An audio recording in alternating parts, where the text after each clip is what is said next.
Esses próximos dias são decisivos de fato para o governo no Congresso. Até 2 de junho, medidas provisórias de interesse do Planalto, aquelas com qual o governo começou lá em janeiro, elas caducam se não forem aprovadas. Reportagem de Theo Cury.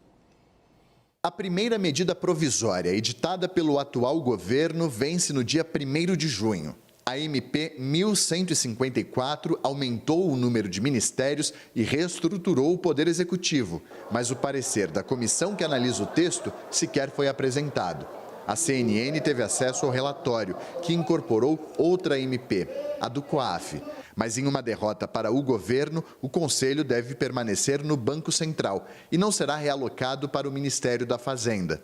Outra medida que vai expirar no começo de junho é a que relançou o programa Minha Casa Minha Vida, além da MP que complementou valores do Auxílio Brasil e do Auxílio Gás. A análise das MPs foi motivo de impasse no Congresso meses atrás. O presidente do Senado, Rodrigo Pacheco, queria a instalação de comissões mistas. Já o presidente da Câmara, Arthur Lira, defendia o rito adotado na pandemia, com a votação direto no plenário da Câmara e depois no do Senado. A solução encontrada ficou no meio termo. Algumas MPs foram enviadas para as comissões mistas. Outras seriam reapresentadas ao Congresso como projetos de lei em regime de urgência. Entre elas, a que devolveu à Receita Federal o voto de qualidade dos processos no Conselho de Recursos Fiscais, o CARF. A mudança tirou o poder de decisão em caso de empate dos representantes das empresas, como funcionou durante o governo Bolsonaro, e é essencial para os planos de ajuste fiscal do ministro Fernando Haddad. Segundo a Fazenda, por ano, a Receita perdia 60 bilhões de reais sem direito ao voto de desempate. O projeto de lei que trata do assunto também não andou e precisaria passar pela Câmara e pelo Senado até 1º de junho, quando vence a medida provisória. O ritmo lento dos temas de interesse do Planalto é visto como um reflexo da dificuldade de articulação da base aliada. Com MPs importantes perto de caducar, os governistas disputam as atenções do parlamento com a própria votação do marco fiscal, as CPIs na Câmara e com a provável instalação da CPMI do 8 de janeiro pelo Congresso, ainda nesta semana. Daniel, qual é dessas a mais perigosa para o governo?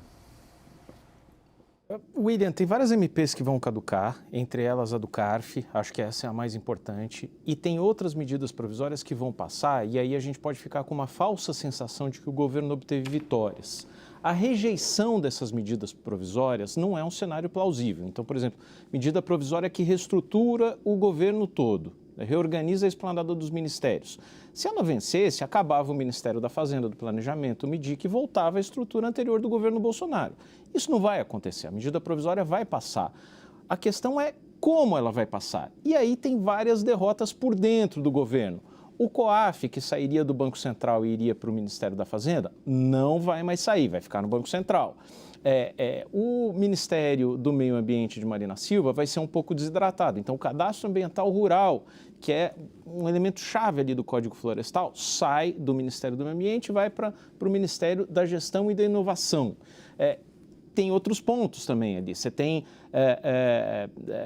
um certo esvaziamento do Ministério do Desenvolvimento Agrário e fortalecimento do Ministério da Agricultura. Então, está nesses pontos ali o problema para o governo, que não consegue, sem se ajoelhar diante do Congresso, ele não consegue sequer aprovar uma reorganização da própria esplanada dos ministérios. Não é um assunto que vai fazer a Bolsa explodir para 200 mil pontos ou o dólar recuar para R$4, mas é um assunto que mostra como o governo precisa se ajoelhar para o Congresso para obter uma vitória tão simples. Dani, deixa eu insistir com você mais uma vez, que você trabalhou muito nessa questão hoje. É possível estabelecer uma proporção de quanto, por exemplo, na reorganização da esplanada, você citou aí pelo menos 3 exemplos. Os 3 exemplos são muito relevantes. Um tem a ver com a arrecadação, que é a questão do CARF. Os outros têm a ver com essa, digamos, difícil disputa que o próprio governo criou entre agronegócio e agricultura familiar. Há outros exemplos envolvidos aí. Quanto que você consegue estabelecer de proporcionalidade? Quanto que vai ser desfeito daquilo que o governo começou rolando a bola em janeiro? Eu acho que não dá para fazer exatamente esse cálculo, William. Tem algumas mudanças importantes. Demarcação de terras indígenas sai do novo Ministério dos Povos Originários e volta para onde sempre esteve o Ministério da Justiça. esse é mais um exemplo. Você teve também algumas tentativas, a gente falou do esvaziamento das agências reguladoras. Isso foi uma emenda super importante apresentada pelo deputado Danilo Forte, que causou grande polêmica, imensa resistência no setor privado. Essa tem uma vitória ali do governo, vai continuar tudo do jeito que está, a emenda está sendo rejeitada. Mas existe isso, existe uma mudança muito forte ali, que não é quantificável, seria injusto quantificar, mas que mostra que o governo não consegue simplesmente reorganizar a esplanada dos ministérios como ele quer. Precisa ceder demais. E um ponto que é muito importante, William, muito importante. A Câmara está votando esse projeto, essa medida provisória, que caduca no dia 1º de junho. A gente não tem nem o relatório oficial na comissão especial. Então, a Câmara está analisando isso há 9, 10 dias de ela caducar, vai entregar para o Senado para que seja analisado a jato, ou seja, estamos incorrendo nos mesmos problemas que discutíamos no ano passado e no ano retrasado e nos anos anteriores. Está tudo sendo feito em cima da hora, em suma, está tudo errado. Raquel, quanto que o governo segura do que ele mesmo quis fazer? Olha, William, tá complicado. E vão complicando as metas do Fernando Haddad. A gente vai ter que chegar no final... Particularmente de arrecadação. Metas de arrecadação, obrigada. Porque a gente vai ter que, por exemplo, se caduca mesmo a MP do CARF, ele vai ficar sem vários bilhões de reais. 60. A gente vai ter que fazer as contas no final para chegar naquela nossa conversa do marco fiscal. Será que ele vai conseguir todo o aumento de arrecadação que ele precisa sem essas medidas?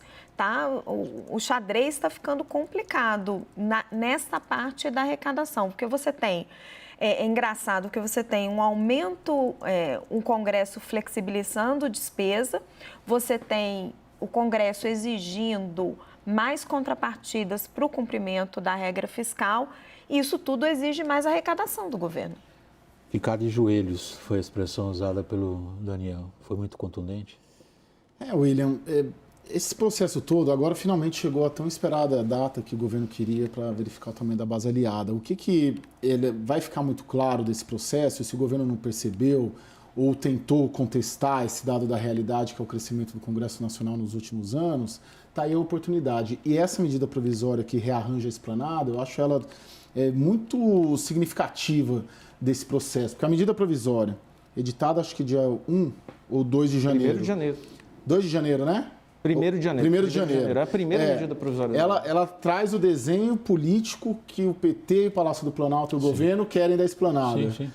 E esse relatório do Isnaldo Bulhões, que é o líder do MDB, partido aliado, tem 3 ministérios, dá a visão que a base aliada quer dessa esplanada. Agora, me diga, por que isso não foi conversado antes? Era uma pergunta que veio na minha cabeça. Obrigado, Em dezembro, por exemplo. Caio, me parece que teria sido óbvio. Quer dizer, se vamos começar um governo, vamos começar com qual desenho? Sim. Agora que vai ter o desenho? Exatamente. E também, outro dado importante, vai ficar muito claro que é um governo compartilhado. E quem, entre Poder Executivo e Poder Legislativo? O Brasil hoje se governa assim, de maneira compartilhada. E quem quiser contestar essa realidade vai se dar mal.